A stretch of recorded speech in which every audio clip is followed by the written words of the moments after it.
here in session 2. So we're going to get a little bit deeper tonight, a lot bit deeper. But the first thing I wanted to do, just from talking to people this week, is encourage you that when you first start looking at things like this, it can feel like a couple of things. Either you can feel like, well, I'm a hot mess, and I didn't realize I was a hot mess, and now I feel like a hot mess. Or it can feel like, well, this is going to take me 10 years to deal with, and the rest of my whole life, I'm just going to be a hot mess, right?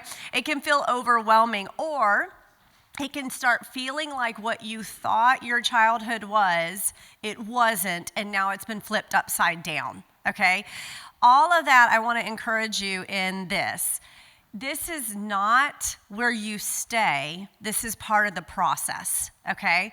So the reason why it feels overwhelming right now is that your body and your mind and your spirit has actually developed systems to hold these feelings back. Right? You had very intelligent ways, because you were an extremely intelligent system that God created, of holding back a lot of feelings. And then when you start revealing these things, it floods in, and you're like, whoa, this feels way worse than I felt 2 weeks ago, right? But I want to encourage you, that's actually not where you're going to stay. It's literally just part of the process, okay? And what I would also encourage you in is realizing God deals with root issues when you're going through this. So what you're going to feel like is there's way too much work. You know, I'm 41 years old, so I could be like, I'm 41. This has been 41 years of this, so it's going to take me 41 years to get out of it. I want to encourage you, the Lord has a way of dealing with roots, and then other things just come into alignment. That you're thinking, I'm going to have to deal with every single painful thing that's ever happened to me. That's really not how it works. Stuff either starts flitting away, you know, like little butterflies moving along, that stuff that you were like, oh, I was going to have to deal with all that. And then it's like, no, I actually just had to deal with this thing. And those things just kind of released, right? Or you deal with this thing, and those things just come into alignment. It really does. So please don't quit and feel discouraged because it's overwhelming to your system right now, all right? So that's my little caveat of this is part of the process. This is not where you're going to stay. You're literally meant to move forward. So, okay, let's, any questions about that or thoughts on that from y'all as we start in the process? All right, so if we can start the slides. So that's just kind of what I was just saying. Oh, and another thing on there was that you are not made to stay in the mire, okay? Just because you start realizing it, you're not made to stay there. You're made for healing. And the last one I put on there is understanding does not remove responsibility. It's really important because we live in an age, honestly, of counseling. Counseling is more prevalent in these younger generations than ever before. Like, ask my granddad. He would have been like, you want me to sit and talk to whom? Like, he was World War II, and you didn't tell your stories, right? That was the way of it. So we live in an era which is beautiful, that counseling is more and more acceptable and also available, but we cannot use our understanding as an excuse to continue in what we've been doing. Does that make sense? So we have to, we are now accountable for how we treat our spouses, right? In the sense that when God looks at me, he's like, this one right here, he's my favorite, right? Like, the Father loves Jeremy Gibbs deeply. And there is a responsibility level of like, this is his kid, right? And when God looks at me, he's like telling Jeremy, she's my favorite, right? And so he has a responsibility that we heal together and move forward together, because that's the covenant vow that we made for one another. So I just want to encourage you in that. Okay. Tonight we're going to talk about, last week we kind of started. Tonight we're talking about the concept of one new man. This is directly taken from Ephesians 2. And a lot of times in marriage therapy or counseling, I very much recommend for couples to rewrite Ephesians 2 with your names in it. And it almost becomes like a prayer march, if you would. So this is what we're talking about. Ephesians 2 is going to talk about when two become one. Now, of course, Ephesians 2 is really talking about the Jew and the Gentile, but it applies to you and your spouse or to you and your children in the sense of unity in your family system. And it is a beautiful prayer when you start seeing what it's saying. And so I'm just going to read this to you. This is Ephesians 2:11. Therefore, remember, at one time you Gentiles in the flesh, called the uncircumcised, by what is called the circumcised, which is made with the flesh of hands. Remember that you were at one time separated from Christ. You could put your names there. Remember at one time, Jeremy and Julia, you were different, and you were separated, both of you, from Christ, alienated from the commonwealth of Israel, and strangers to the covenant of promise, having no hope without God in the world.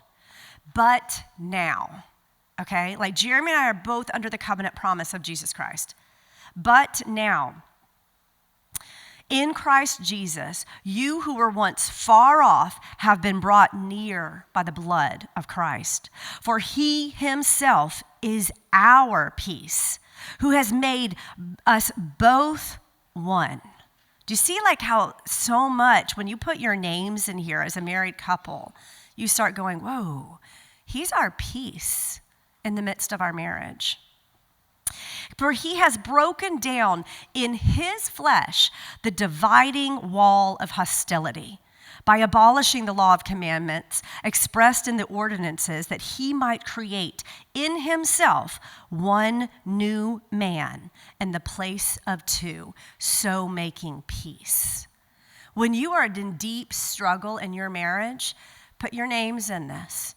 Speak it, pray it, and realize that the Lord is saying, in me, I can make two different people that came from two different places that were far off, not only from Christ, but from one another. I can make you come together in peace. And the wall of hostility that is between you can come crumbling down. And where there were two, there will be one. And it is a promise. And so when you put your names in there, it's a beautiful picture of what the power of the blood of Jesus Christ can do. So through the blood of Christ, sorry, can you go back 1 second for me? Sorry. I want just this part of, we seek to foster a heart position which cultivates a culture of connection, positive interactions in the relationship, which actively works to reduce the negative, bridge-breaking, harm-inducing interactions in your marriage. And put very simply, you've got to work to have more positive interactions than negative. And it has to become a lifestyle. When the wall of hostility is up between you, everything annoys you.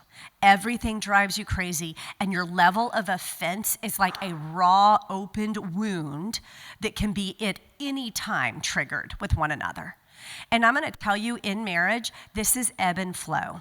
Okay? There are going to be seasons in your marriage. I'm sure if we ask people that had been, maybe Linda and Roy, are y'all the oldest married couple for us? And not to like call you out, but I'm calling you out, I guess. Okay, but y'all been married since y'all were?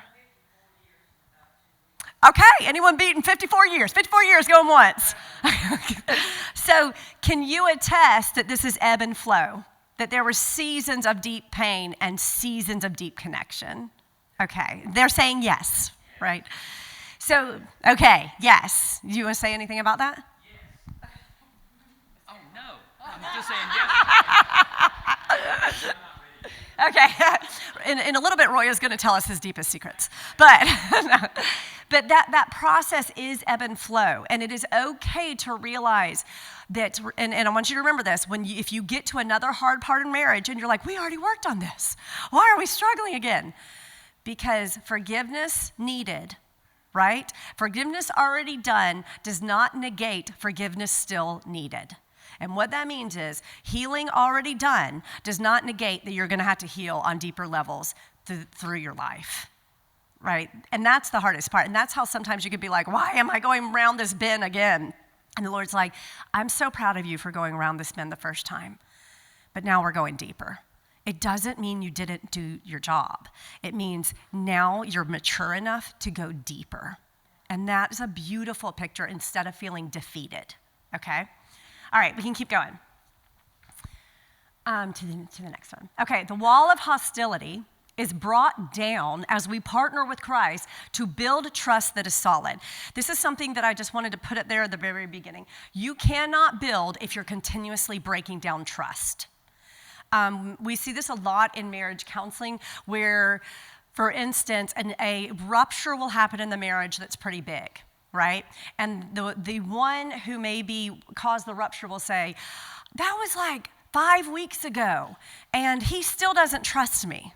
Or if that was like 6 months ago, and she still doesn't trust me. And I say every time, you don't get to be the one to determine when trust is coming back. You're the one that builds the bridge back that was torn down. You cannot build on something that is continuously torn down. So the way you fight matters. If you are fighting in a way that is rupturing to break that bridge down, you're actually deeper in the hole with one another and you're having to build back afterwards. And so are you actually getting further together? No, you're just constantly getting deeper and having to build back, deeper and having to build back. So you are going backwards. So we're going to talk about that tonight and what that can look like to build into trust instead of doing constantly breaking down that trust.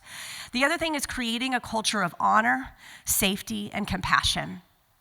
Your spouse will know in 3 seconds if you do not honor or if you are not safe and if you are not having compassion for them. Because honestly, it's one of the most innate things inside of us. We can tell really fast. You're a really smart human being, right? And so you know when you're like, whoa, that was absolutely not what you meant, right? And so the offense comes in so quickly.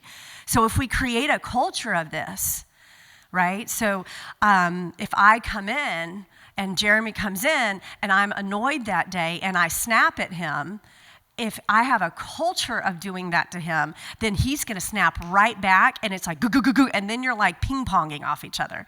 But if we have a culture of this and I have a bad day and I snap and he could say to me, you having a bad day? You're being a little crazy. And I'm like, I know I am. Because I know deep down that man is for me. He's really trying to help me in that moment.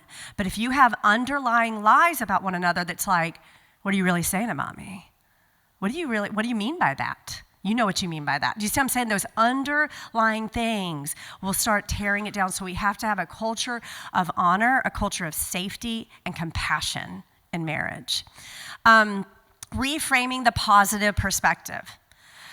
I use this a lot, and it's something that I almost feel like for married couples, I constantly practice reframing. So when you reframe, the way you see it naturally is in the negative. You naturally see life in the negative because of childhood experiences, because of pain. But if you can work to reframe, it's taking every thought captive from 2 Corinthians 10:5. That is really what it is. And what you can see is always negative. What if you reframe it into the positive so that you are literally taking the thought captive and then you're helping your emotional state, right? So if you walk in, and the kitchen is a total mess, and it's destroyed, and you had cleaned it before you left, right? You can come in kicking the dog, right? You can be like, what is going on here? I had just cleaned this up, and right? But if you're actually reframing into the positive and creating a culture of honor that you trust your spouse, you would be like, hey, were things kind of crazy here while I was gone? And they're going to be like, actually, yes. The baby had 3 diapers. They threw the spaghetti across the floor, right? And be like, that is stressful, right? And then you're on the same team. So reframing to the positive is, instead of just going straight to the negative, it's how can I see this from a place and a position of honor, safety, and compassion for my spouse. And so I'm positive reframing into the positive perspective. And then finally, being on mission together. If you have enough time to hate everything about each other, you're not climbing a mountain together, right? Like if you're climbing a mountain together and you need each other to pull each other's weight up, it starts shifting because you don't want to cut off the hand that you need to help you pull up, right? So it does change things when you actually need one another missionally. So it's a good place of asking Jesus, what are we called to? It does not matter if you're 85 years old and you're still married, or if you're 19 and you're married, you're called to be missional. It's the purpose that you still have air in your lungs, right?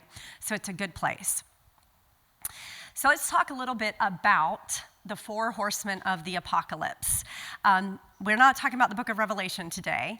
This is a very famous Gottman Institute. Gottman was a family therapist, and he used the 4 horsemen of the apocalypse to actually say, these are things that happen that break down that culture of respect and honor and compassion, and it's actually how you fight. And when this happens, he calls in the 4 horsemen of the apocalypse, because if you remember the book of Revelation, these are what roll out with the 7 seals, and these are leading to great wrath. So Gottman was using that concept to say, basically, when you get into these, you're leading to great wrath in your marriage. And ultimately, Gottman was able to very, very well be able to predict divorce by how deeply you use the 4 horsemen of the apocalypse. So we'll get into it. Any questions before I move in, or thoughts? Not all at once. It's overwhelming. No. Okay. So these 4 horsemen of the apocalypse is getting into how you create a culture of honor in your house. The first one is criticism. The second horseman is defensiveness. The third horseman is contempt. And the last horseman is stonewalling.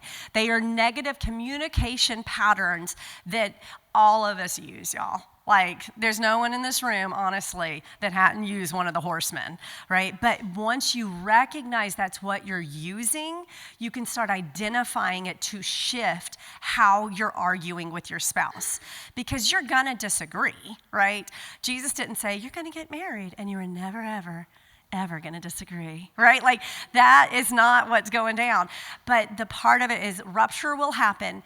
Repair matters, and how you deal with rupture in the midst of rupture matters. Because are you tearing the bridge down, or are you building up as you go? Let's go to the first one. The first horseman of the apocalypse, if we go to the next slide, is criticism. Criticism is usually one of you. Okay? One of you will start on the horseman of criticism. You will roll in and attack the character of your spouse instead of the issue at hand. This probably feels super foreign, and you're like, we do not do this. I have never done this, right? But we all do it, right? So what you are doing is you are attacking their character. For instance, you come in and you thought all this stuff was going to happen while you were gone, and your spouse didn't do it. And you start in with, you are so lazy. You immediately have attacked their character instead of what you're actually mad at, right? So this is something that's so common in marriages because it's the easy go-to button. I'll tell you how you know you're riding the first horseman of the apocalypse of relationships is you use never, always, and you statements. All right? Anytime that happens, you are immediately pushing your spouse to ride the second horseman of the apocalypse, which is defense. It's just what we do, right? So guess what? You're starting the conversation by pushing your partner into an emotional corner. They're gonna claw themselves out, right? You would. You have, right? So it's a learned spiritual and physical response that is partnered with in your adulthood, okay? So you learned this growing up. You learned it on the playground, right? When kids were like, telling you, my last name was Julia Janaski growing up, right? Well, guess what that comes to as a little kid really easily? Julia Just Nasty. That's so easy. It just rolls right off the tongue, right, if you're on the playground. And Jeremy makes fun of me all the time for it. But he'll randomly be like, call it. It's really funny. But that is critical, right? So so guess what? I learned to fight really young on the playground. And my little sister always says, she also was made fun of, but she was like, but nobody's going to make fun of me if Julia was on the playground because I will fight you, right? And not now. I'm not fighting you now, but when we were little, that I will fight you on the playground for that because I went into the defense mode. I was going to take care of stuff. But as an adult, you can take that into marriage. If you have a critical or angry parent that uses this, they attack you instead of the issue at hand, guess what you learn? You take it into marriage. You take it into your kids. So you leave your spouse feeling assaulted, rejected, and hurt from the get-go. It causes couples to fall into criticism patterns, which occur more and more frequently. It doesn't just happen once in a blue moon. Once you start in these patterns, you're going to do it more and more and more. And so that's what it's kind of getting to. It is a bitter root in the heart. What I would actually want you to stop and consider is Revelation 12:10 that says that there is an accuser of the brethren, meaning Satan, who is standing right before the Father accusing you. When you enter into a critical spirit, you are partnering with the accuser of the brethren against your spouse. Like the person you love, you are partnering with the lies of Satan against that person because you're stepping into the bitter root of criticism as a way to deal with your problems. And we have to, as adults, realize how unhealthy that is, both with our spouse and with our kiddos. So what happens is you get into what we call the attack-defend cycle. Criticism happens. The partner perceives a threat, okay, in their mind. And it goes to self-defense, and we're going to get to what self-defense looks like in a minute, and then they're going to dismiss you. Eventually, they will dismiss you because they're going to be like, I can't win for losing. You're always like that, right? So guess what? They enter into criticism. Do you see how it's like this cycle? The way you want to stop it is perceived attack. See where that red arrow is? You can stop it there. If you realize one of you entered into criticism, instead of going into self-defense, you can stop it at the perceived attack by going, I feel like you're attacking me right now. Right? Like I want you to start using verbiage that helps the partner go, well, I didn't say that at all. When you said you're lazy or you're always doing this, I don't know how to get out of that now. I feel like you're attacking me, not the fact that I left the dishes out. Right? So you want to address it, call it as it is. And a great way, if you're the one that you're like, I might be the critical one, right? That might be a way I go into it. We call it using gentle startups. Think of a way that you can not use a you statement, but you can use an I statement. And you can go to how it's making you feel, right? Instead of, you didn't get gas in the car. You do this all the time to my car, and then I have no gas, and I'm trying to go somewhere, or you lost my keys again, right? All of that is attack, right? If you can use a gentle startup, and this is where the Holy Spirit comes in, and you start asking the Lord, how can I address this to help change instead of break down our relationship, right? That's what you're asking. So the gentle startup would be something like, I got in my car, and I felt like that, how would you say it? Like, I feel like not getting gas might be on purpose, but I don't know. So I'm asking you, is that something you did on purpose? And yeah, go ahead. Okay. I'm just confused about this problem. Yeah, can I give you the microphone so you can? Sure. Okay. I'm not going to say who. It's not Jace. Promise. Another husband, another person. Okay, so if this person is continually like hurting you, and you say, like I have been saying, okay, you are doing this. Stop hurting me. You're saying I have to say. You're still saying the truth, but you're going to flip it because when you start that way, you're immediately making them go into the defense mode. They're not going to hear you. But do I say, I feel hurt when you? Yes. But you're still saying you. But you're still starting with you. You are taking off the attack. What if they still get defensive? But they still, if I say you at all, I'm still. You're still going to be done? No, like if I say. Dealing with a narcissistic person. Okay, well, that's different. Oh. hurting me when you do this. She's like, No. You're like, no, I don't. But okay, narcissism is different, honestly. This is really dealing with, like, in your marriage, how you two together in this room, everyone sitting in this room has agreed to be here, right? Like, so we're working on things that y'all two together can work on together because you're agreeing, right? So you, now, yeah. Sure.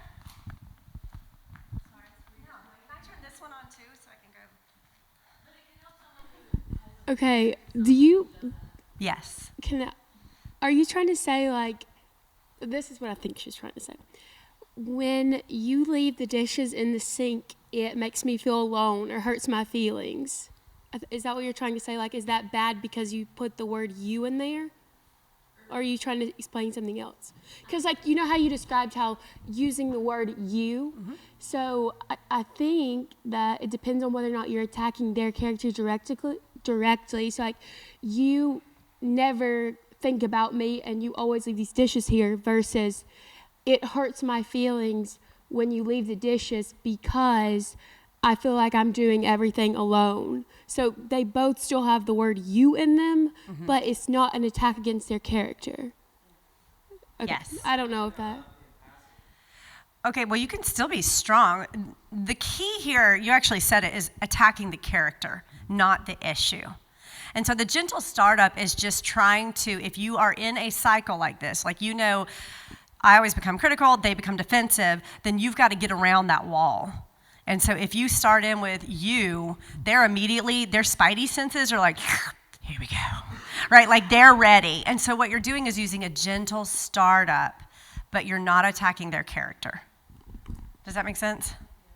I mean, we struggled with that the other day. I thought I was being nice, but I guess I wasn't. We end up finding how each other are talking and not really the issue at all. That is super uncommon in marriage. I'm joking. Right? I mean, that is what we do. Do you see what I'm saying? Okay. Yeah. So what I would do is later on when you are calm, usually when you're in the middle of it, is not the time. You go back to the conversation. I'm a really big person on positive practice, okay? So, like, if your kid can't sit in church when it's quiet, like when our boys were little, they got to positive practice for an hour at home when they got home. We'd pull a little chair out there and we'd say, hey, buddy, look at you. You get to practice sitting in church because you couldn't do it, right? So you want to positive practice in marriage too. So afterwards, I would go back to it and be like, what did you feel when I said this? Why did you go there, right? Like, and that's when you're being calm and you're talking through it, because you can say, I wanted to tell you, I really did not mean to hurt your feelings in this, and I don't know how we got there. So can you help me understand what you were hearing? You go back to positive practice in it. Yeah. So Robert and I discovered this really cool Instagram channel, but he has YouTube also. It's called Jimmy on Relationships. And he does a lot of these skits, which were really fun and helpful and kind of took the edge off of some of that process, because we could watch them and laugh and also recognize where we were doing certain things. And so neither one of us was having to, like, point something out to the other, but then it did prompt really good conversations, and neither one of us was feeling defensive in those moments. But we actually discovered him when we were recovering from a day or two before having had, like, one of those couple fights, and it's like the next day, like, oh my God, what happened? We're still got to get over this, right? So anyway, it was fun. It was good. And so it's Jimmy on Relationships, but we can put a little link. Yeah. Because that's perfect for that kind of thing. Yeah. He wears a wig whenever he does the thing. It's pretty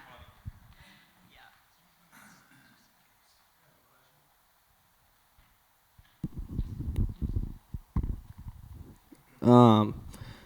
So the same situation, I guess my question is really, like, we have an agreement, you know. I do the dishes, she does the laundry. That way we just keep it separate, and no one's expected to do both, because those are the two main things in a household.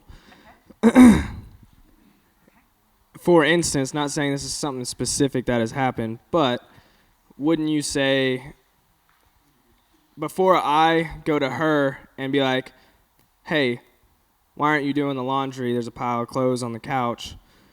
You know, I should make sure that I'm doing my part so that she doesn't feel a criticism on that side.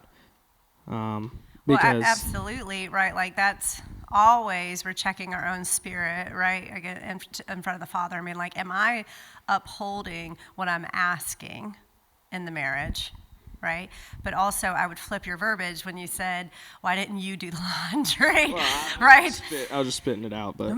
Oh, you know, and I'm not saying that you become like, you know, no one's going to be like, I feel like there's laundry in this room, all right? Like, and your spouse is going to be like, shut up, right? Like, I hear you, and you're like, I don't know. Like, so I'm not saying that you become weird, all right? And you become super passive and weird.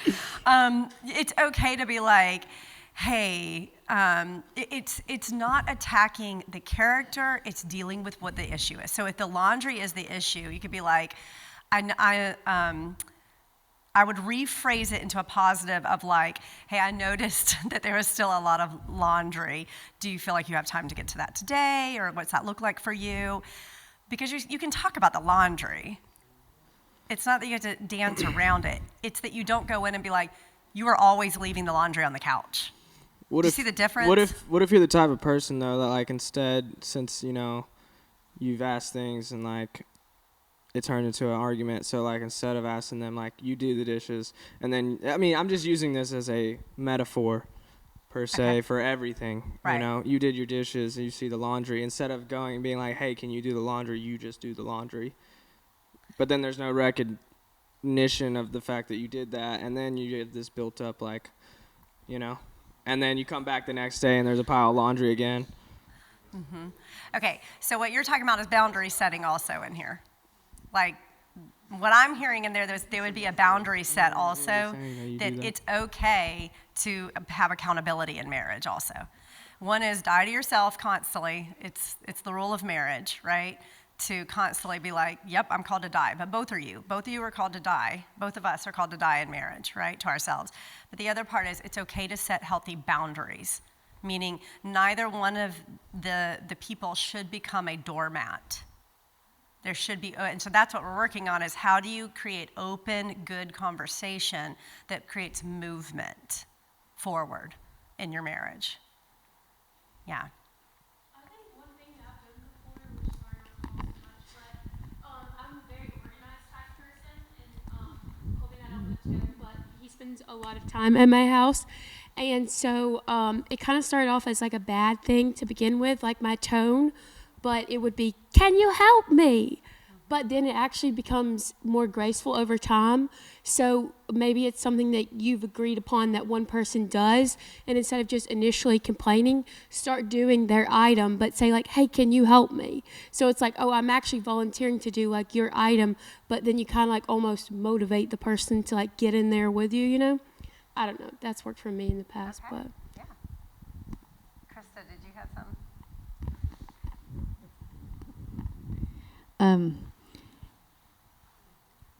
There's a place of affirmation of the heart that we all need when we are doing something well. So when we practice that positive practice of affirming what we are doing and understanding that our spouse needs that place, that if we're never affirming the things that they are doing and we're always saying, coming from that criticism of what they're not doing, then it builds that place up. So just, I mean, I think it's all of us learning how to affirm that says, you know, because that's the needs of the heart. So that's what I heard when you were saying, Jay. So that's a positive practice, positive affirmation. It's okay to wear long sleeve shirts in the summer and eat off the Yes, it is. It is. And I like the can you help me, like the partnership in it. Absolutely. I do think that Dr. Elkins is brilliant in this area where he talks about what Krista was saying, like practicing praising others. And don't praise behavior, praise character. And look for opportunity to praise, because there is going to be that moment when you walk through the door and you want to kick the dog and your spouse has not done anything all day in the house and you're wore out and you walk in and you see that everything is a mess and you're like, great, right? I mean, happened a lot early in our marriage. And when you would walk through that door, you're like, well, I don't even have a space, because then you see your spouse and they've had the worst day. That's the reason the house looks like it. So it's like, okay, we both need to kick the dog.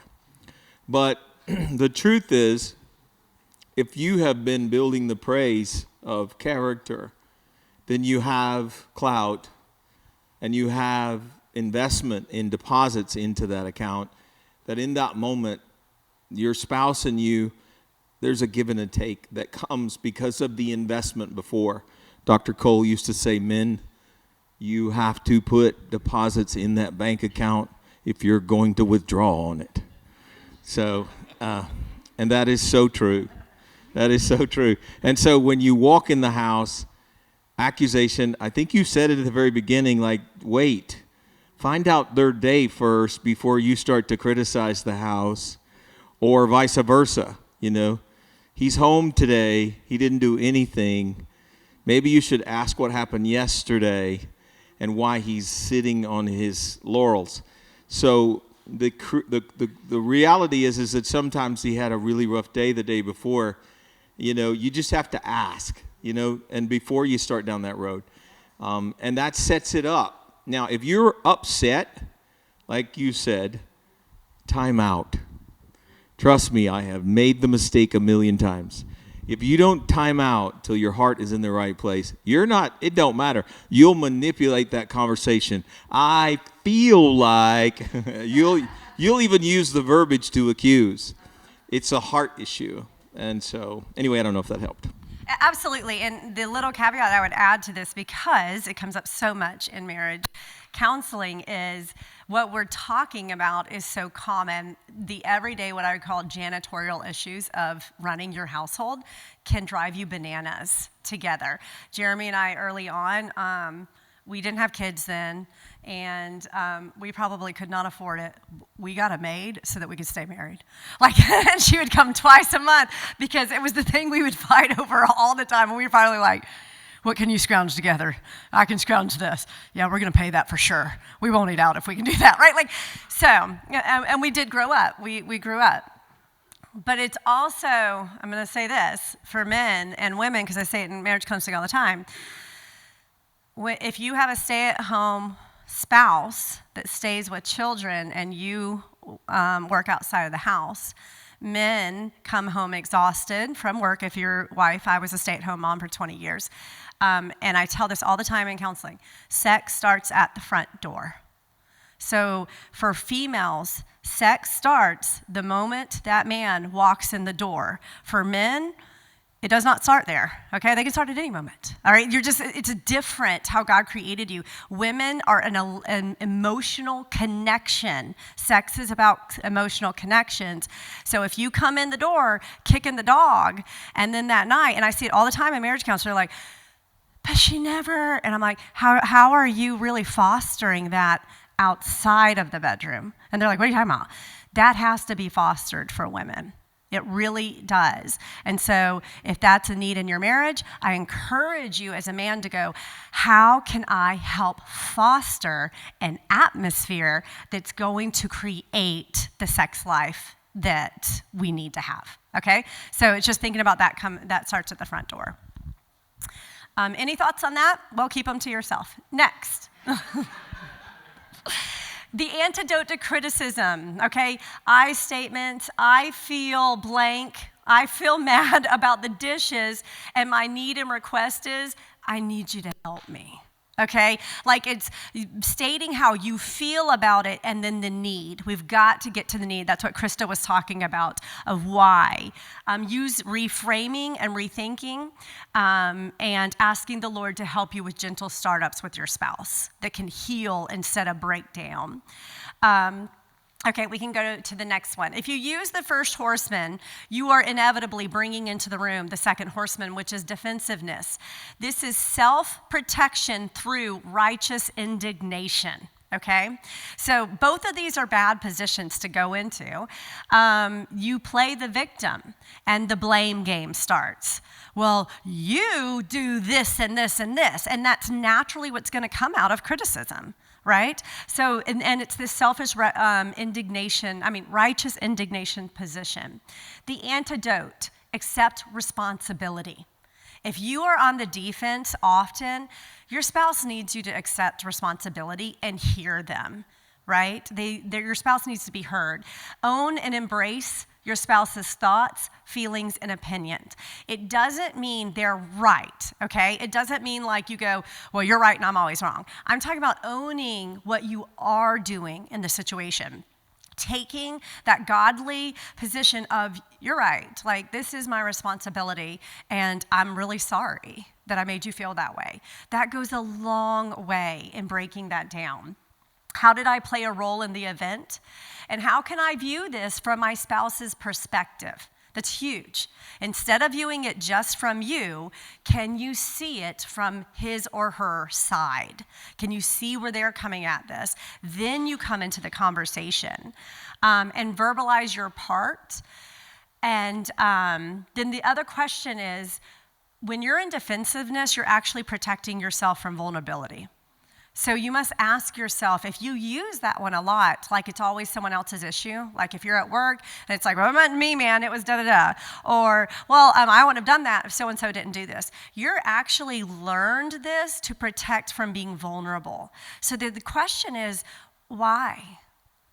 What does vulnerability feel like to you? And when did you learn to protect that part of you? And then, why do you need to protect that part of you from your spouse? And that's a good conversation to have together. Okay, next one. When these two start, it moves into the third one, which is called contempt. And contempt is basically, when you get into contempt, and you can see it very often, if we go to the next slide, with couples, is the eye rolling, the feeling, and then you're starting to move into a place of feeling like, this always happens, right? You're sick of their behavior. It's developed over time, but it really reveals the deeper wounds of rejection, bitterness that is being created, and need. So superiority, cynicism. If you use a lot of sarcasm and cynicism, you're actually entering into contempt with people, all right? So, and don't get me wrong, like, I think life is very funny. If you ask my kids, I laugh at things more than anything else.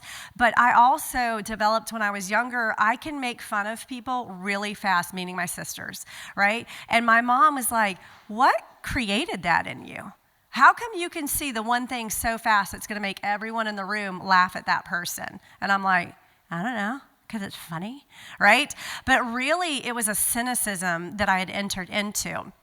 And so when you do that to your spouse, it's a recipe for disaster. When you're the one at the dinner table that's going to point out your spouse's flaws in a group, it's a disaster zone. Because your spouse, remember that created a culture of respect and honor?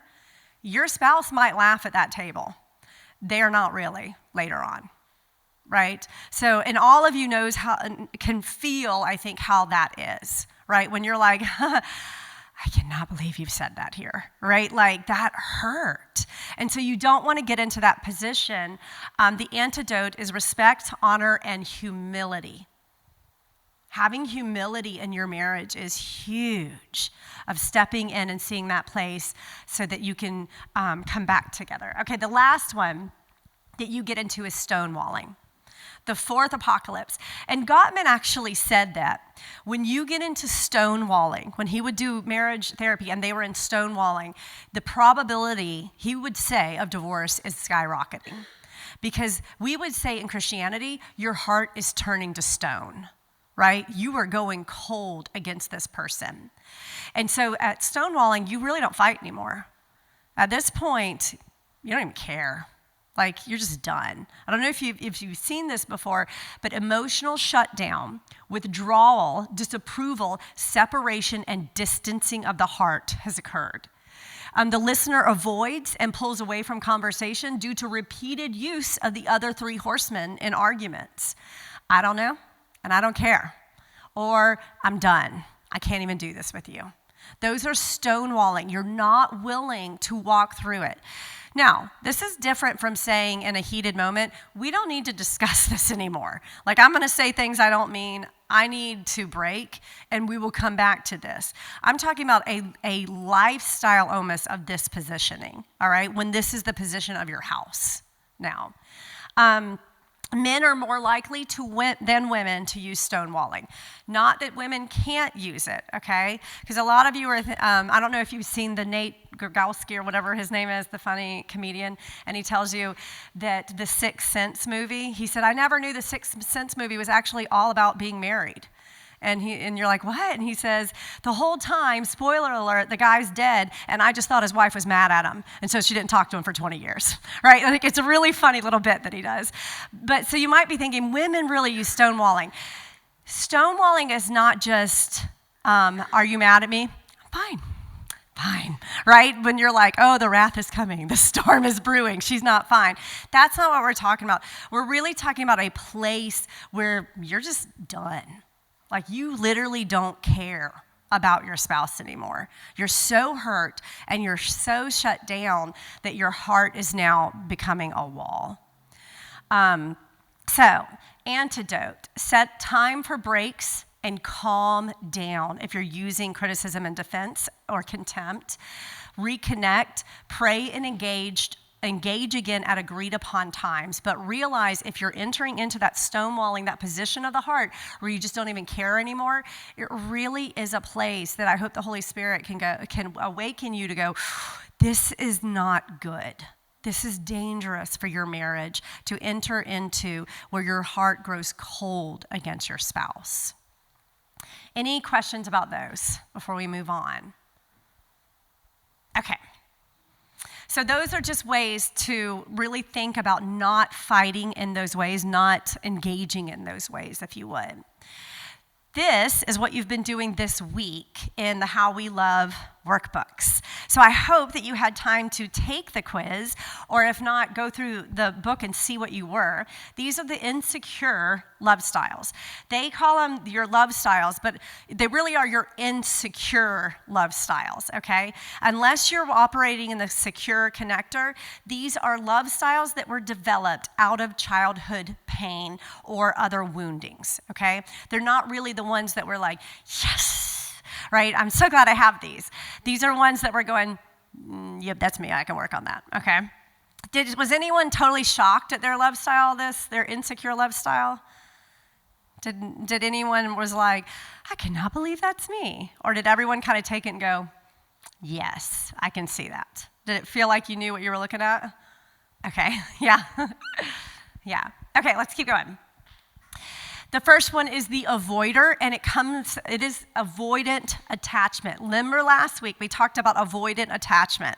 So the avoider, the growth goal here is learning to recognize your feelings and expand your range of emotions, all right? So let's keep going to the next one. Avoiders. Emotions are uncomfortable, and they're discouraged. They're often fixers. Somebody will tell them the problem. They're like, You don't need to be friends with them anymore. You're welcome, right? Like, because they don't know what to do with the emotion and they don't like it, right? So if avoiders are fixers. Avoiders are developed in childhood when you're told things like, go to your room, I'll give you something to cry about, There's no crying in baseball, right? Like these concepts that just told you to like, suck it up, buttercup, right? There is a time and place for that, don't get me wrong. But this is talking about this was the main way that emotions were dealt with in your house. They probably made that parent uncomfortable. That parent did not know what to do with them, so they taught you to do the same thing they did, which is stop it, clamp it up, go to your room and deal with that, right? Mastery becomes the main goal for this type, meaning if I can hit these goals, if I can do the things, then I am a good person. Mastery becomes important because we don't really deal with emotions. So if I can make the grades or I can do the things, then I am good. But that starts coming unraveled at some point in life because guess what's going to happen at some point in your life? You will fail. Right? And it's not a thing that's against you. Failing is just important as having victory because you learn so much. But when an avoider goes into failure, they don't know what to do with that. They're going to have to fix it very quickly. There is a narrow range of emotions. This is where feeling wheels can be really helpful to print out in your marriage if you are an avoider. Is anyone in here an avoider? Oh, hi. So raise your hands again. How many avoiders? It's your second one. Okay. It's your second one? Oh, no. Then why are you doing this? This one. So, yes, you're right. I was like, no, you're not. Yeah. So, yes. So the avoiders in the room, did this feel, when you read this, like you were like, yes? Okay. Was there anything on here that you truly, like when you read it, or about the avoider, it can be on this list or in the book, that you really resonated with? What did you as an avoider resonate with on this?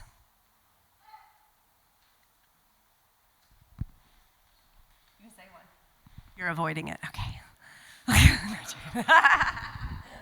So the having to fix it is very big. Like there is no room for failure. Failure is big time shame, and it came in early. So like spilling a glass, like I still remember you spilled a glass at dinner, it wasn't a good thing, and you got let know that was bad.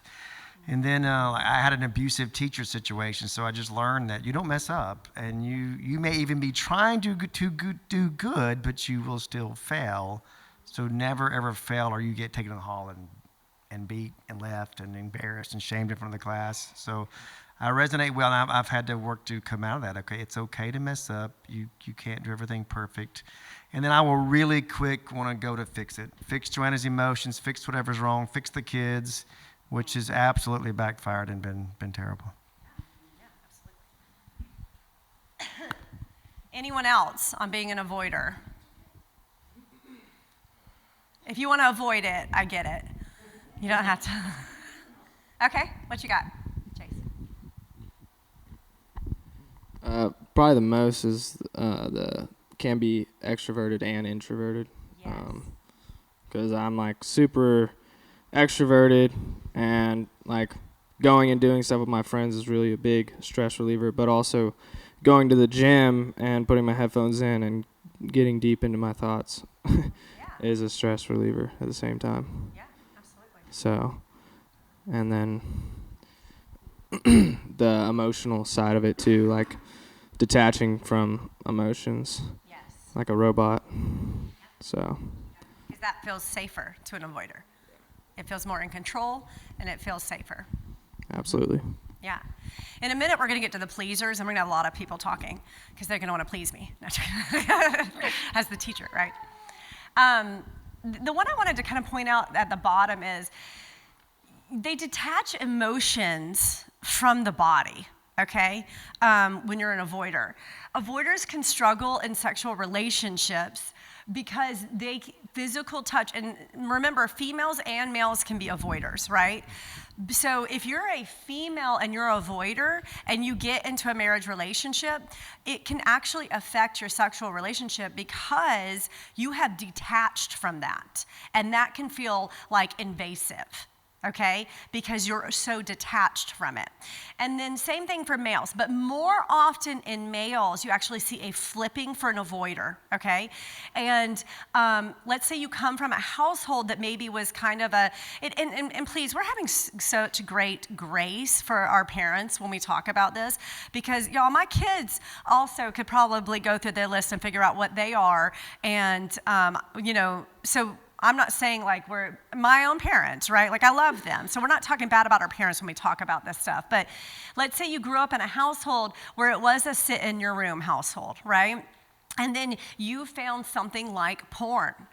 This actually for males can be a place where you go, oh, well, this is the one place I can feel connected. All right? Because that is a connection, and your need bucket for connection is actually so like in front of you, and you're like, I actually need this. I don't know how to get to this, but I need this. And so this is at least meeting a need. Okay? So you can see how porn addiction can come out of this, or they can use women as they grow up, because at least that's connection. And so do you see, it's overcompensating in one area to actually fill the buckets in all the other areas that are still empty. So that avoiders can, okay, I'm not saying always, please hear me, but it is a way that avoiders can try to get connection. And we do see this in culture, right? Our culture is actually creating a lot of avoiders. Our little phones and everything, we're so isolated, but then you can easily get to something like porn or sex. Okay, so it's like almost a cultural thing now that we're creating. Any questions about that? Okay, so let's go to the next one, which is the pleasers. The pleasers are driven by anxiety. They may not even realize it, they may not think about it, but it is what's underneath. The goal for pleasers is to stretch past what makes them feel uncomfortable, because pleasers are constantly trying to please to make the feeling go away.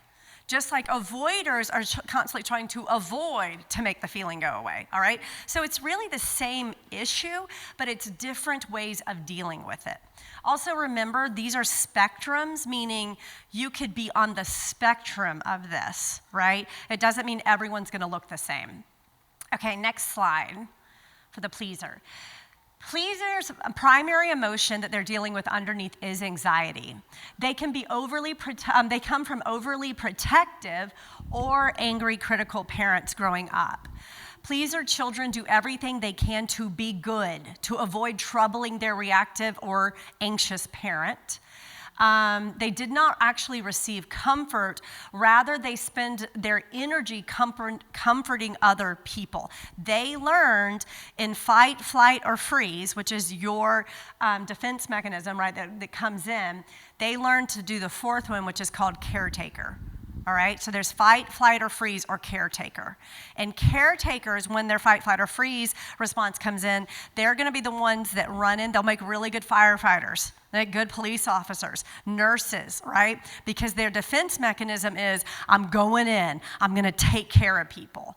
So what I'm saying is it's not at all bad, right? That's a good thing to have, but when it's used outside of when you need it, when you're it all the time, you're staying in fight, flight, or freeze. So guess what happens to your immune system? Guess what happens to your body? You just start feeling frayed at every single end because you're living in fight, flight, or freeze or caretaker.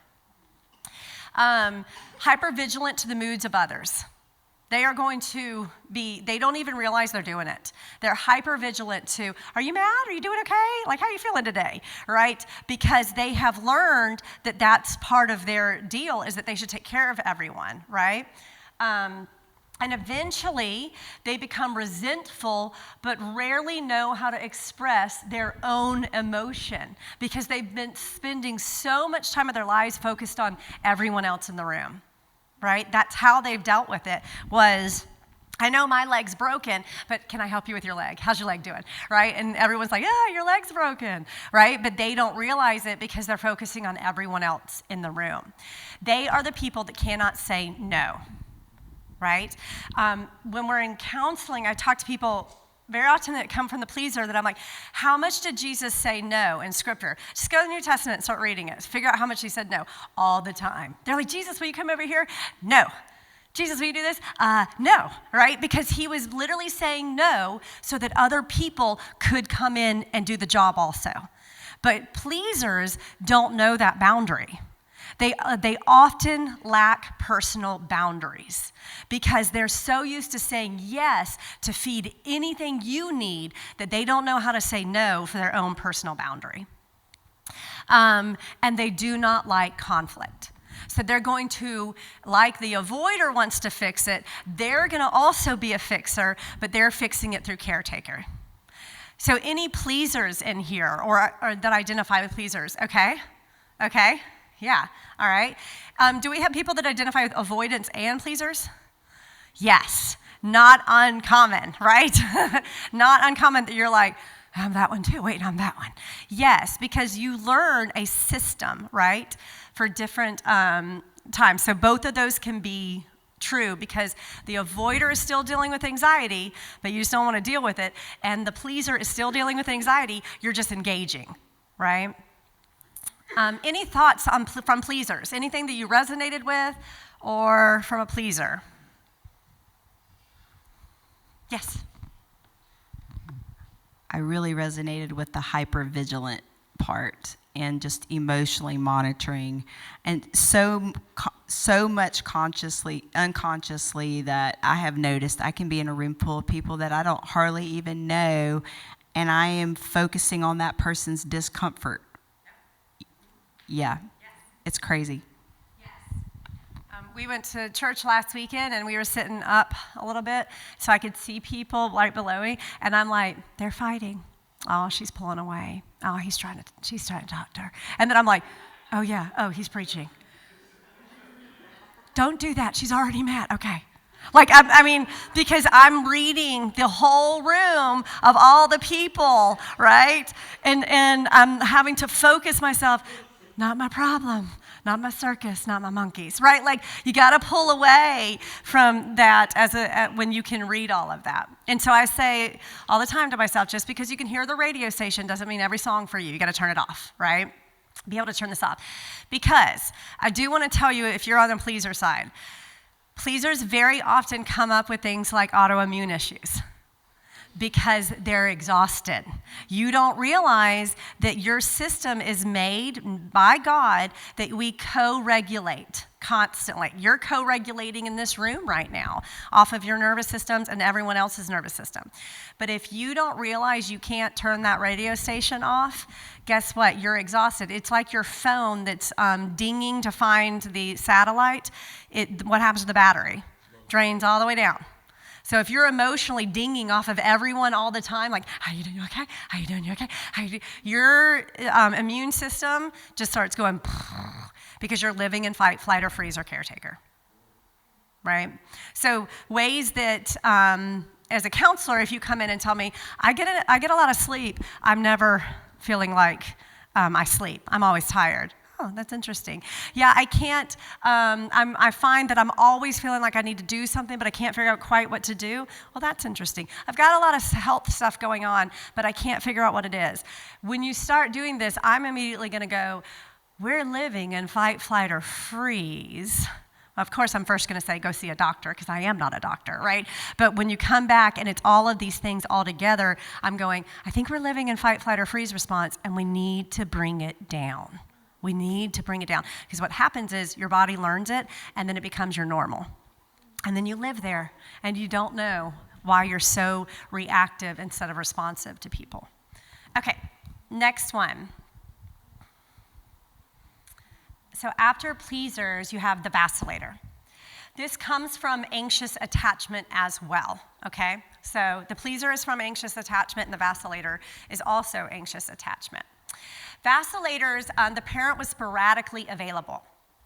They could have been really fun parent. Like when dad did come home, he always kicked in the kitchen or he did something really fun, but I didn't know how often he would ever be home, right? Like that was your kind of story. So you did have someone that was engaging, but they were in and out or they weren't around as much as you wanted. So as a child, you were felt wondering when you were going to get your needs met again, okay? So that sporadic connection actually creates a sporadic feeling inside of you.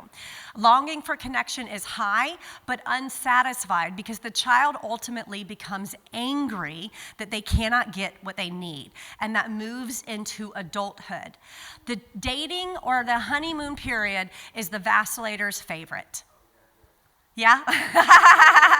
Because guess what? All your needs are met, right? It's great. Everything feels like, right? So it feels great when you're in that stage because your needs are getting met. And then you get married and kind of life starts and those needs start kind of going like this and you're vacillating. So you were like, I love you. And then it's like, what is wrong with you, right? Like that's the vacillator in you because it's the child part of you that was like, Dad's home, Mom's home. Wait a minute, you're not staying, right? So that is that vacillating back and forth.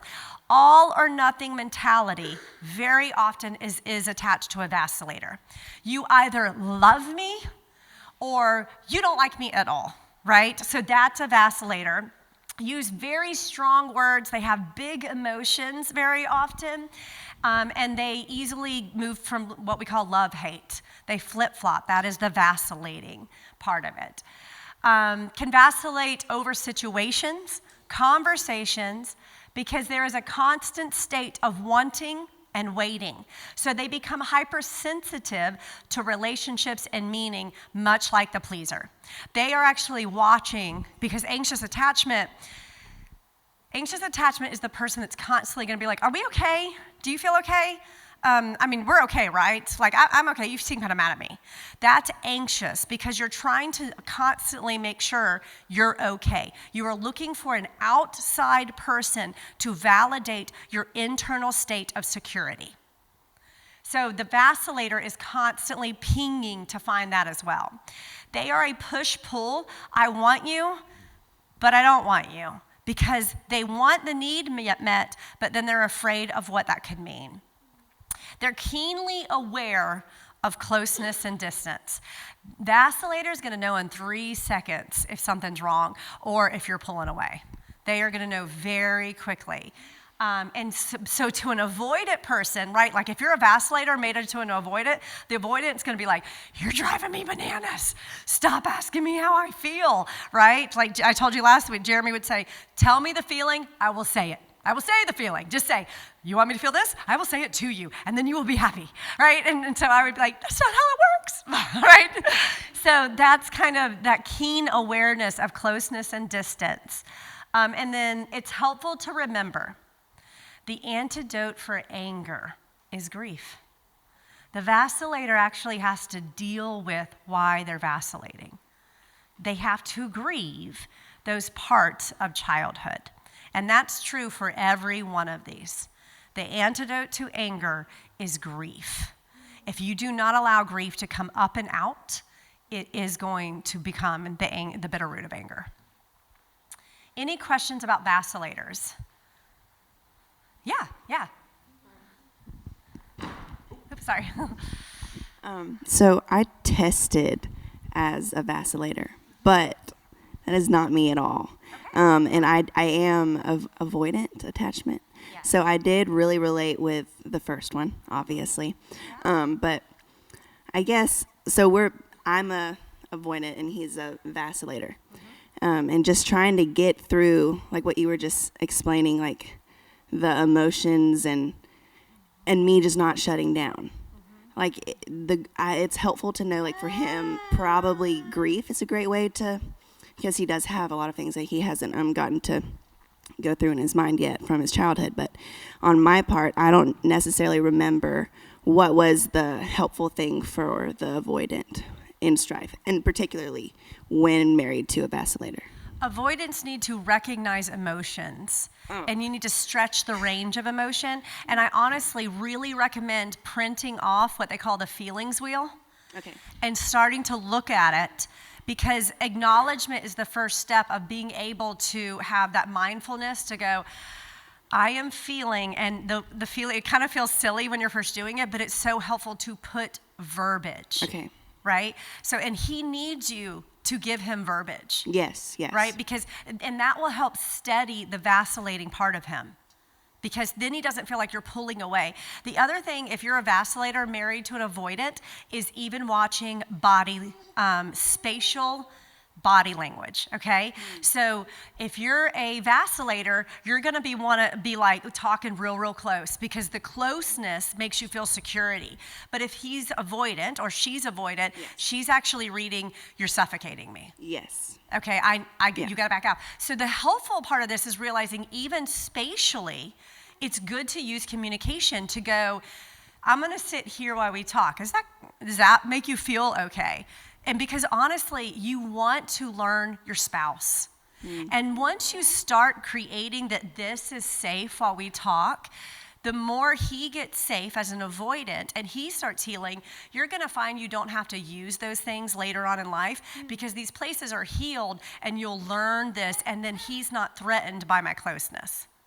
Does that, or opposite, if I was the avoidant and I'm like, I feel like you're hovering over me like a dad who yells at me. Well, you used whenever you were talking about the avoidant, I was like, well, I tested as a vacillator, so that's what I am. So I tried not to relate with it too hard. But it was really difficult because you were using words like, caged animal. Like they just kind of feel claustrophobic, and like emotions for some reason just shut me down cold, very cold. So just trying to articulate how I feel without being vulnerable is hard for me. It's hard to be vulnerable, but even just to speak is hard in moments of stress. So I will do the what is it called? The feelings wheel? Just print out the feelings wheel. We could put it in the Maybe I could point to it and be like, I love you. Is that a feeling? I'll point to it. And we can start from there. And be going like, I'm feeling, and look at that feelings wheel and start putting verbiage to your emotion, because the avoidant part of you learned to go away from it and say, I feel fine. And he needs that affirmation. Yes. In order to he feel needs it for connection. And I want to meet it, but it's almost like, you said this last week, it's like there's a wall, and I want to be on the other side with him. I don't know how to get there. And so seeing him hurts me. And then it's just so frustrating. It's a very frustrating place to be. But okay, thank you. I think you put words to almost how most of us feel in here, right? Like that is so frustrating when you don't know how to get over that wall, because you don't want to see your spouse hurt. That's good. Thank you for sharing. I think that helps everyone in the room connect. Yeah, that's awesome.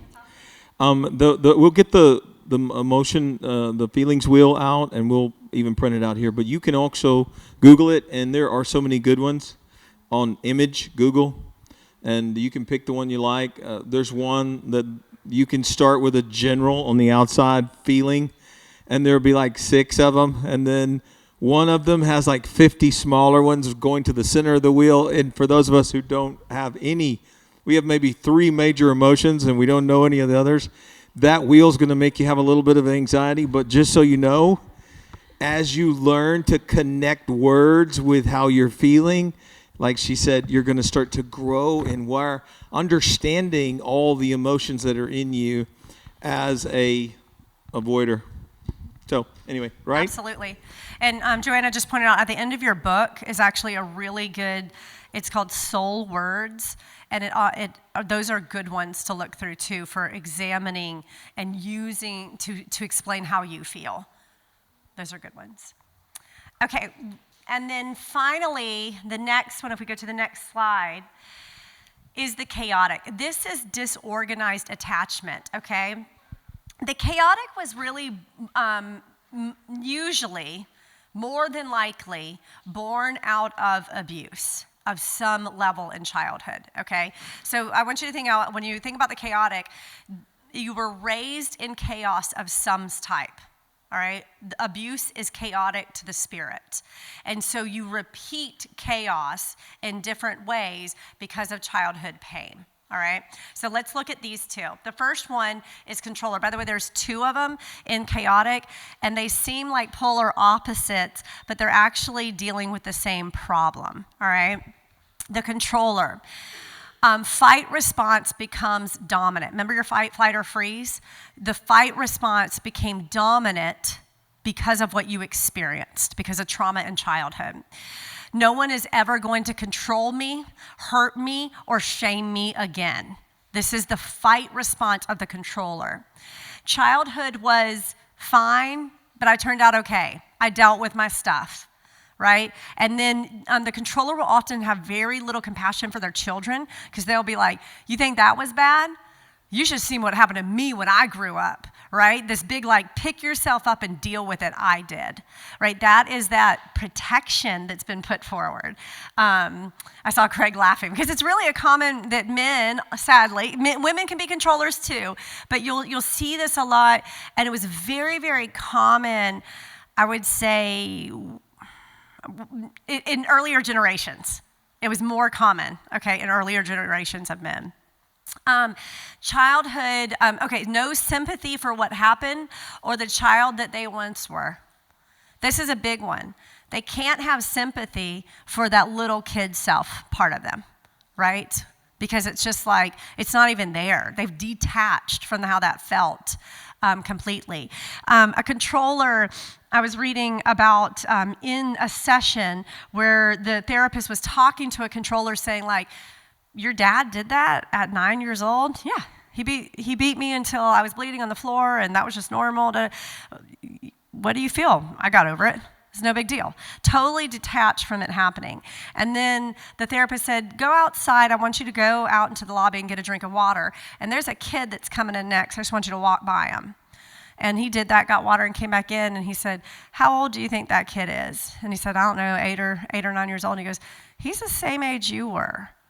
You think that we should beat that kid? No, right? Like it was when he saw it as another child, he was like, no, that's terrible. But when it was him, yeah, I got over it, right? That is a defense mechanism of that you can't actually connect to it because it's too horrible. It's too hard. So there's no sympathy left for the child you were, your own childhood. Because they don't want to remember the bad feelings. Short-term thinking and what we call day-by-day thinking happens in this.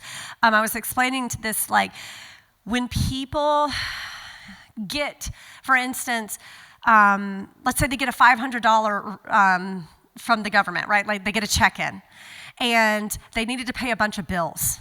But instead, they went on a $500 vacation. Right?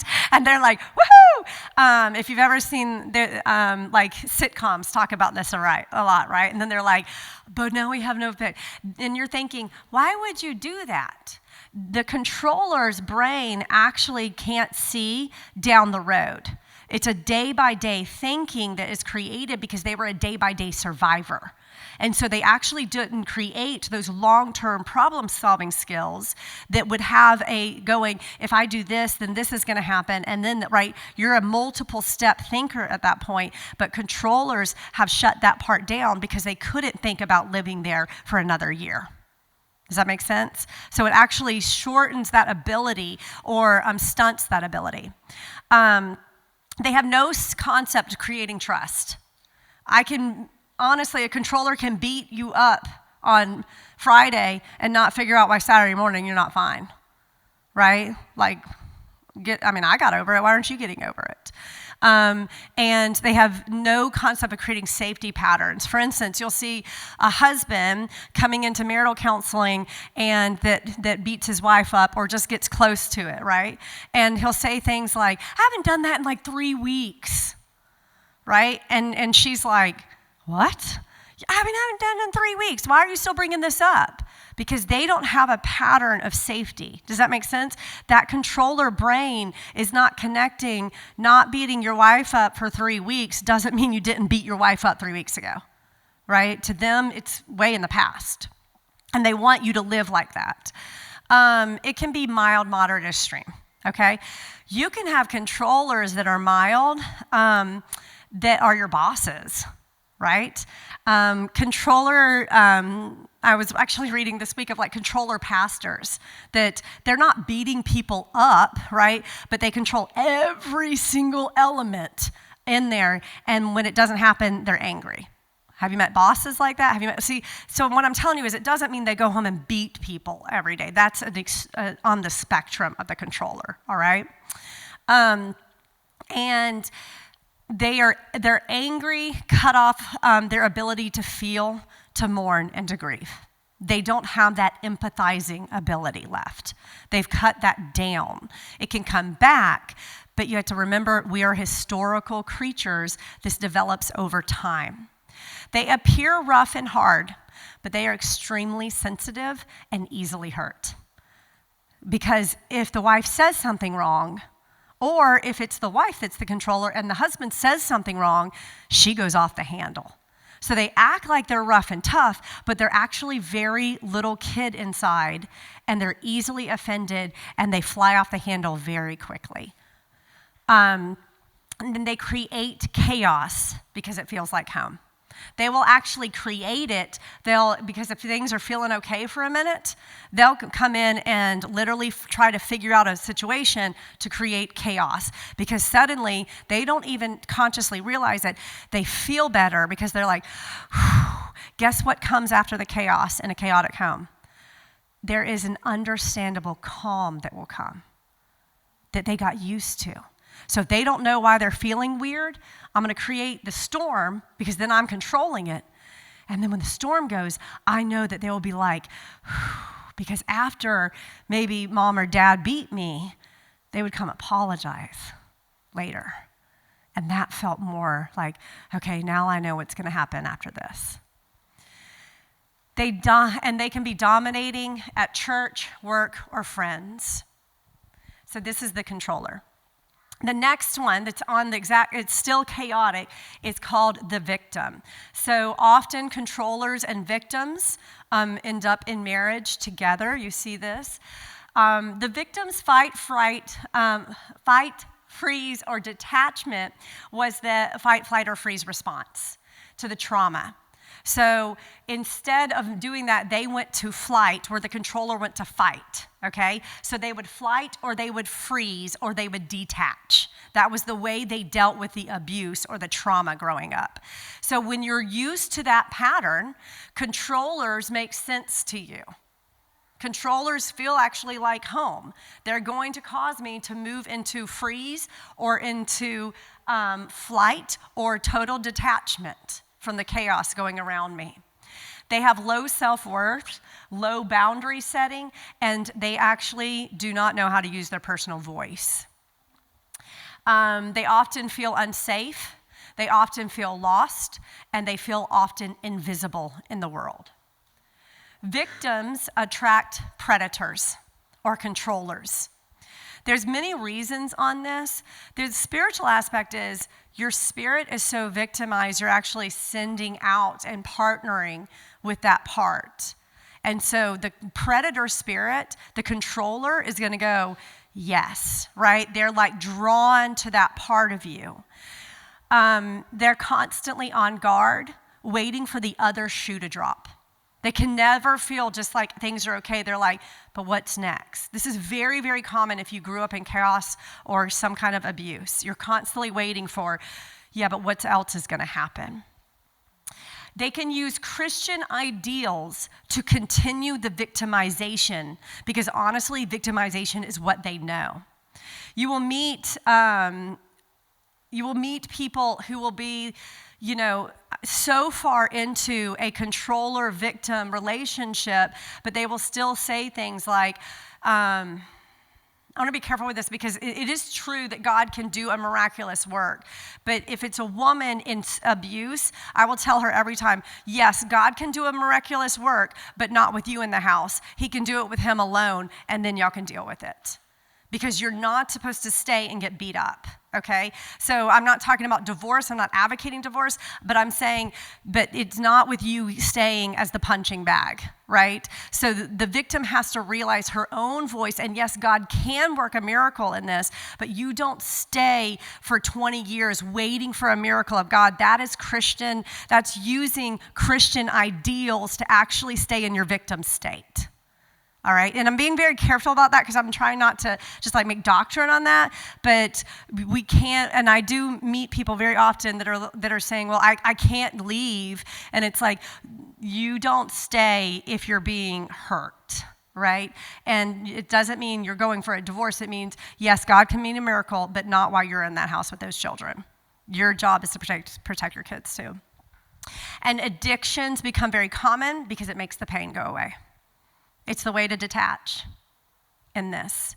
I did put up the cycle of abuse because as you're going through victim and controller, even the book, I don't know if y'all read the victim and controller section, they start going, if you identify with this, you need to get to counseling because it really is a place of chaos, and it really is a place where you're gonna need help to walk through that. And often the cycle of abuse is the tension builds, the incident occurs, then there's reconciliation, right? Because the controller is going to pendulum swing from I'm really, really angry at you to, hey, I'm really, really sorry. I'm never going to do that again, right? And all this is a cycle. And so then the calm comes in for a minute until the tension builds again, and you see it, and people just stay in this cycle, and the cycle has to be broken.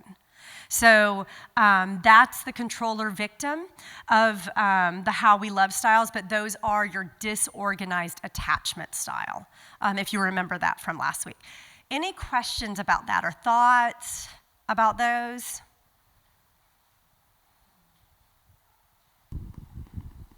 Yeah. I have, there's two couples that I'm aware of right now, friends of ours, but that I would say that was their cycle, victim controller, and both of them had to make changes in their living arrangements. Both of them are God is really doing a miracle in that process because their eyes, their hearts have been open to what's actually going on, and they're actually getting help. So there's a positive in that, so I was just sitting there looking at that. And you had mentioned the cycle of abuse. And I think one of them told me, yeah, I'm waiting for that cycle to be broken because she became aware of the cycle. And God is really actually moving in that part. But it took that space, and which was really difficult for them both. But I see the progress and see what God's doing in that. And I feel like they're actually going to make it through it. So I wanted to say some positive about it too.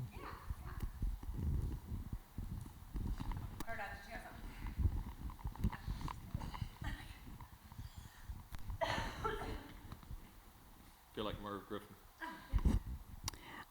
So I actually had a question, but the more I'm looking at this, the more I'm thinking that like my father would have been a controller. He was abusive verbally and physically to my mother. My mother, I feel like, was a victim that ended up attracted to a controller. And then the sad thing is you can see the generational impact because my brother, I believe, has become a controller. Our father wasn't in our life, but can a victim also take on the role of like a controller or an abusive role with their children and then end up producing a controller? Yeah, so there's another cycle we could have put up here that's actually called the victim cycle. And children that are victims, not always, but it is a cycle, okay, can eventually go no more, and they flip the narrative and they become the controller. So a boy that is beat all his life, right, is a victim.